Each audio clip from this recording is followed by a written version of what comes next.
Bonjour et bienvenue à toi mon ami pour cette nouvelle étude biblique sur la chaîne La Voix de Dieu. Je suis Lucilla et je suis très heureuse de t'accueillir pour cette nouvelle vidéo.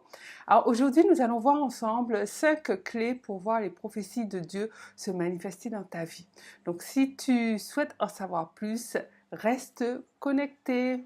Donc comme tu le sais ou pas mon ami, j'ai été obligée d'écouter la dernière vidéo, les 5 clés pour voir les prophéties de Dieu se manifester, parce qu'elle était beaucoup trop longue. Donc aujourd'hui, nous poursuivons notre partage avec les clés numéro 4 et numéro 5. Si tu n'as pas vu la précédente vidéo, je te mets le lien juste en haut à droite.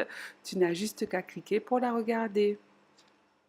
Donc avant de rentrer dans le vif du sujet, j'aimerais savoir si tu as pensé à t'abonner. Donc si c'est fait, je te dis merci, sois béni. Si ce n'est pas encore fait, profites-en, tu n'as juste qu'à cliquer en dessous, en bas à droite. Je te dis merci et sois béni. Clé numéro 4, sois sage. Sois sage, mon ami. Là aussi, c'est un gros morceau parce que franchement, qui peut se proclamer sage devant l'Éternel, notre Dieu? Mais pourtant, nous devons être sages. Nous avons vu dans la vidéo de la semaine dernière que la sagesse est une voie incontournable pour voir la gloire de Dieu dans nos vies, pour répondre aux attentes de Dieu dans nos vies. Et la sagesse te conduira à l'obéissance de Dieu. Donc si tu n'as pas vu cette vidéo, je te mets le lien juste en haut à droite, comme ça tu peux cliquer dessus, regarder. N'hésite pas à partager aussi les vidéos si tu penses qu'elles peuvent aider une personne. Gloire à Dieu. Donc la sagesse, c'est une qualité supérieure, incontournable dans ta vie. Et si tu n'en as pas, ou du moins si tu n'en as pas suffisamment, demande-la à Dieu, il te la donnera. Jacques, chapitre 1, verset 5, nous enseigne à propos de la sagesse. Donc nous pouvons prendre notre Bible pour voir ce qu'il en est. Entrons dans la parole de Dieu. Si quelqu'un d'entre vous manque de sagesse, qu'il la demande à Dieu qui donne à tous, simplement et sans reproche, et elle lui sera donnée. La version du Semeur nous dit: si l'un d'entre vous manque de sagesse, qu'il la demande à Dieu, qui la lui donnera, car il donne à tous généreusement et sans faire de reproche. Donc la sagesse, ce n'est pas quelque chose d'éloigné, une sorte de perfection inaccessible que Dieu seul peut manifester. Non, Dieu te la donne. Il suffit de demander. Pourquoi est-il important d'avoir la sagesse pour voir les prophéties de Dieu s'accomplir dans nos vies? Parce qu'en fait, nous sommes des êtres humains, nous avons des émotions, nous avons une manière qui nous est propre de réagir par rapport aux événements. Les émotions ont été créées par Dieu, donc les émotions en elles-mêmes, c'est une bonne chose. Par contre, lorsque les émotions commencent à contrôler nos vies, lorsque nous nous laissons manipuler, dirigés par nos propres émotions, c'est là où ça devient dangereux. On peut éviter de laisser nos émotions avoir un impact négatif sur nos vies en utilisant la sagesse. Parce que c'est la sagesse, mon ami, qui t'aide à prendre de la distance par rapport à un événement, qui t'aide à prendre de la hauteur par rapport à une circonstance de ta vie. La sagesse t'aide à ne plus réagir sous le coup de tes émotions.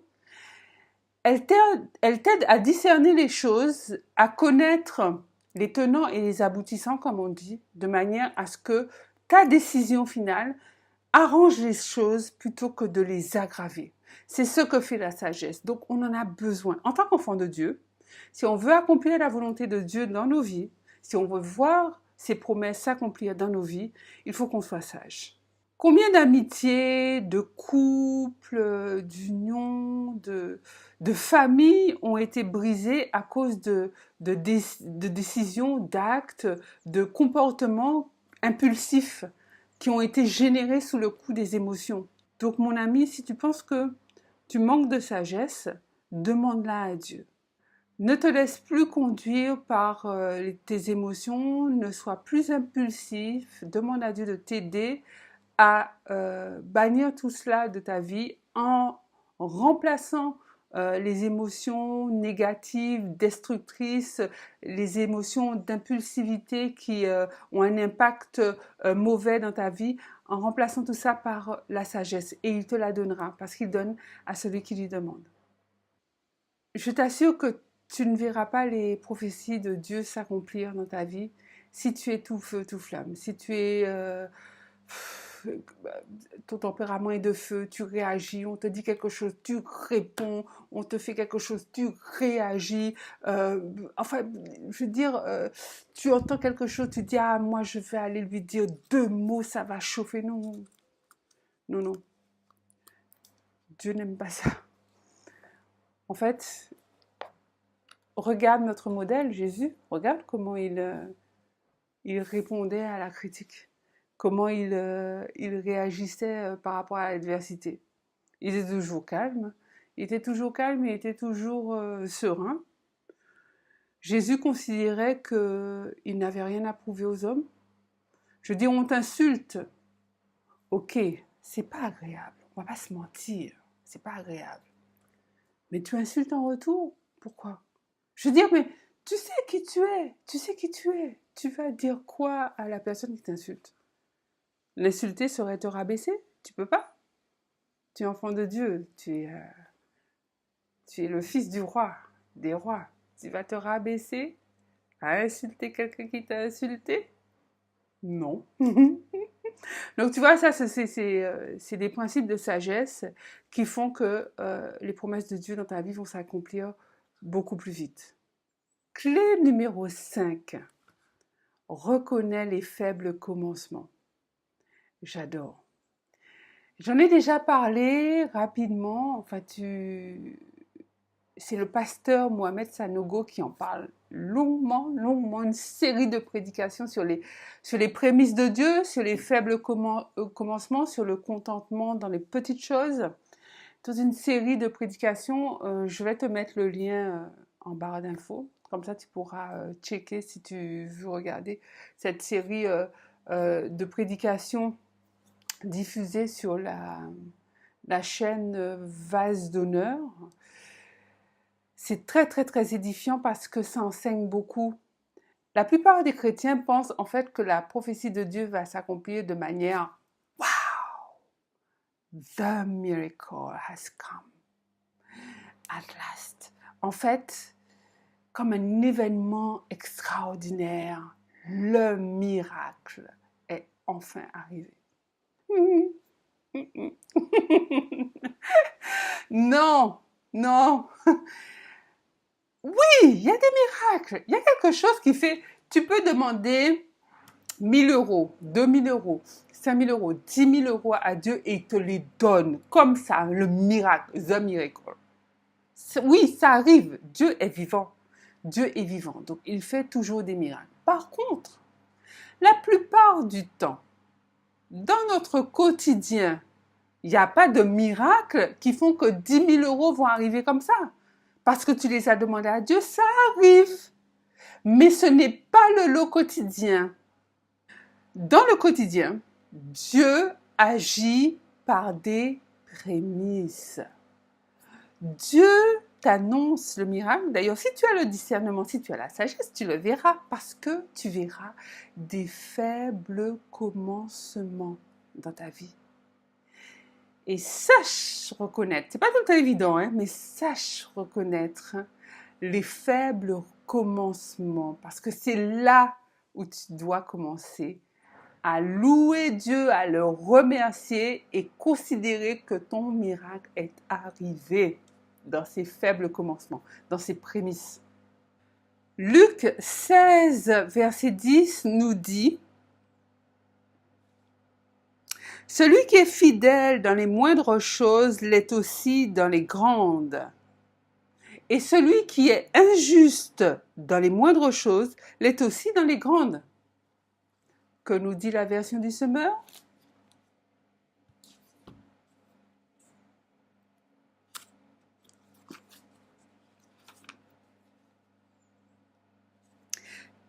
Si quelqu'un est fidèle dans les petites choses, on peut aussi lui faire confiance pour ce qui est important. Mais celui qui n'est pas fidèle dans les petites choses ne l'est pas non plus pour ce qui est important. Ça veut dire que lorsque Dieu commence par des petits agissements, des petites semences, des faibles commencements, si tu ne restes pas fidèle à sa parole, si tu ne restes pas confiant dans ce qu'il a annoncé sur ta vie, tu ne verras pas la prophétie s'accomplir, arriver à sa finalité, puisque tu as été infidèle dans les premières bases, les premiers pas que Dieu a amenés dans ta vie. Tu n'as pas su reconnaître, tu t'es conduit comme un infidèle, donc Dieu ne continue pas. Il a besoin que tu sois fidèle, que tu sois loyal, que tu sois reconnaissant dans ces petites choses par lesquelles il va commencer dans ta vie.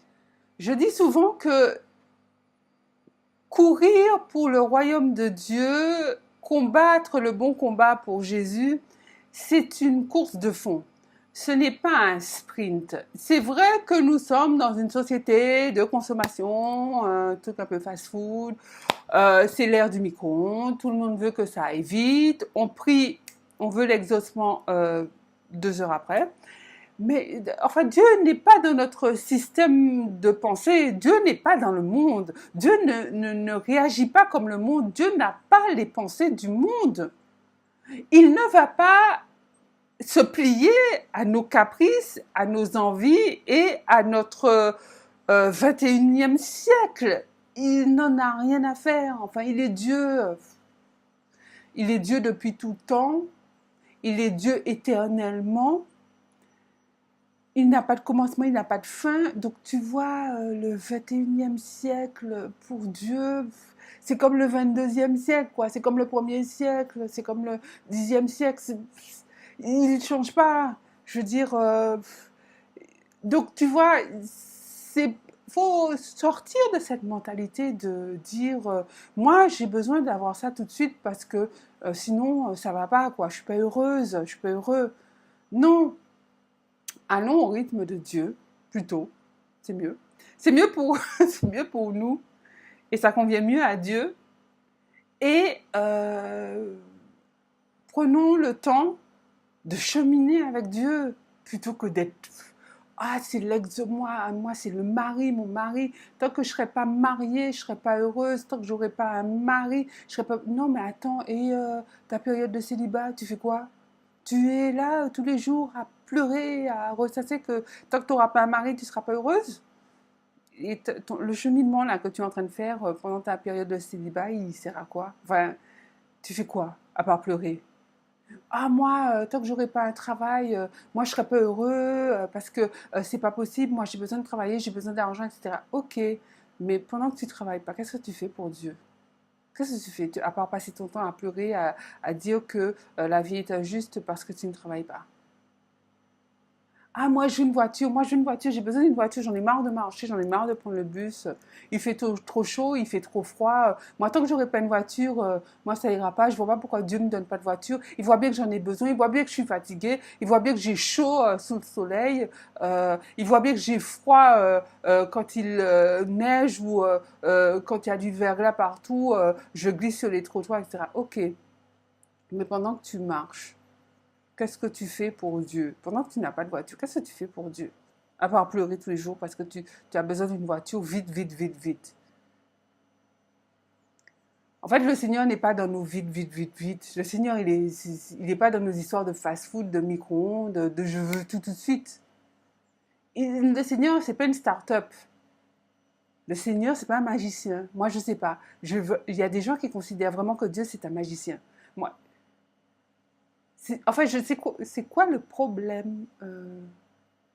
What's the problem? What's the problem? Dieu n'est pas un magicien. Dieu, c'est pas la fée Clochette. Il n'a pas une, tu sais là, les baguettes avec les étoiles au bout et puis il te fait tic, tu vas. C'est quoi ça?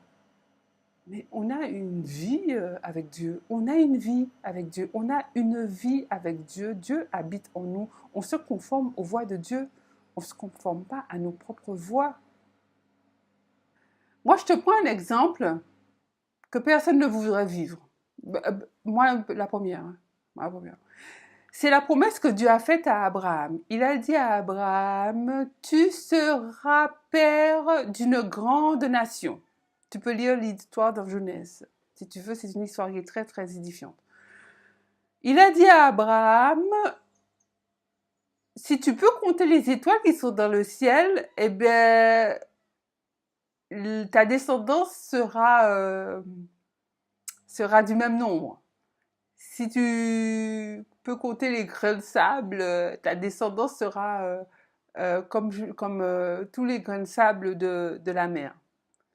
Il a dit ça à Abraham.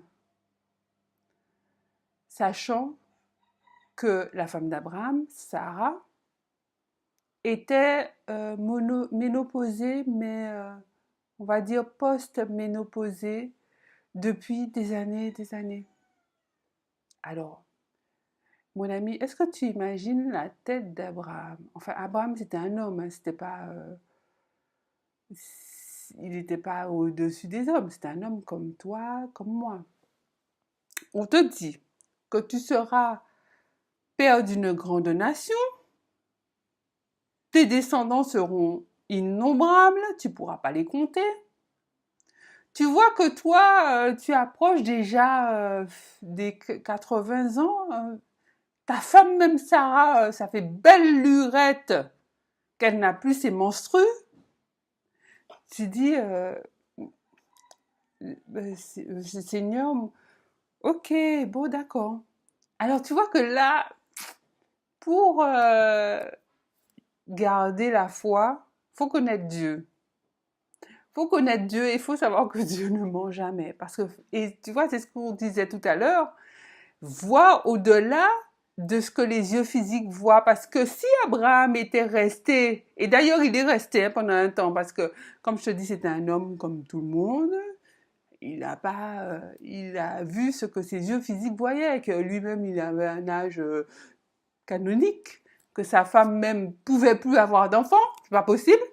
Donc il a regardé. Et puis à un moment donné, il a réussi, avec l'aide de Dieu, à non plus regarder par ses yeux physiques, mais à regarder par les yeux de l'esprit, à faire confiance à Dieu.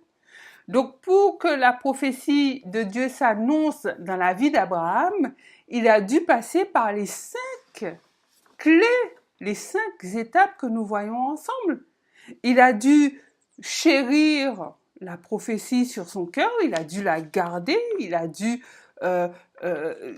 s'imprégner de cette prophétie, il a dû garder la foi en Dieu, en ce que Dieu lui a annoncé. Il a dû obéir à Dieu, très important. Il a dû être sage, et ça c'est pareil, hein, il a eu un petit moment, parce qu'il a été faire un enfant avec Agar, donc c'est pas la sagesse, mais bon, Dieu est un Dieu de pardon, donc il suffit de se repentir sincèrement, Dieu pardonne. Il a retrouvé sa sagesse, il a su voir les faibles commencements de la prophétie lorsque les anges sous forme humaine sont venus chez lui et qu'il les a accueillis de manière grandiose. Il a vraiment charitable, il leur a offert à manger, etc. Il a su reconnaître. Et finalement, il a vu la prophétie s'annoncer, s'accomplir. Il a vu la prophétie s'accomplir, la prophétie qui a été annoncée s'accomplir dans sa vie. Mais il est passé par toutes les étapes que nous voyons ensemble. Abraham, le père de la foi, c'est ainsi qu'on l'appelle. Donc, il y a des prophéties qui sont extraordinaires, des prophéties qui sont annoncées sur ta vie, qui sont incroyables, qui sont extraordinaires, qui sont grandioses, des prophéties d'une vie que beaucoup t'envient. Pour les voir s'accomplir, tu devras franchir chacune des étapes et mettre en place chacune des clés que nous voyons ensemble. Je terminerai cette vidéo en te disant que dans la vie, nous passons tous par des étapes, des saisons. Nous sommes tantôt en haut de la montagne, tantôt dans la vallée. Nous sommes dans l'abondance, nous pouvons être dans la disette. Quelle que soit la saison que tu traverses, reste fidèle à Dieu, mon ami. Parce que c'est ta fidélité qui sera le carburant pour voir la réalisation de la prophétie de Dieu dans ta vie. Et j'ai pour toi une 6e clé, une clé bonus, on va dire. C'est la prière. Prie sans cesse. Parle sans cesse à ton Dieu. Dis-lui les choses. Parle-lui. Demande-lui ce que ton cœur désire dans le nom de Jésus. Prie-le instamment. Persévère dans la prière dans le nom de Jésus. Et c'est ce fait, cette communion, ce cheminement, cette proximité avec Dieu qui fera qu'il te guidera de manière très très précise comme un GPS vers l'accomplissement des prophéties qu'il a prononcées sur ta vie. Donc, je te souhaite une excellente semaine, un bon dimanche. Sois béni. Pense à t'abonner en cliquant juste en dessous. Partage cette vidéo si tu penses qu'elle pourra aider quelqu'un. Garde les voies de Dieu. God bless you exceedingly. Bye bye.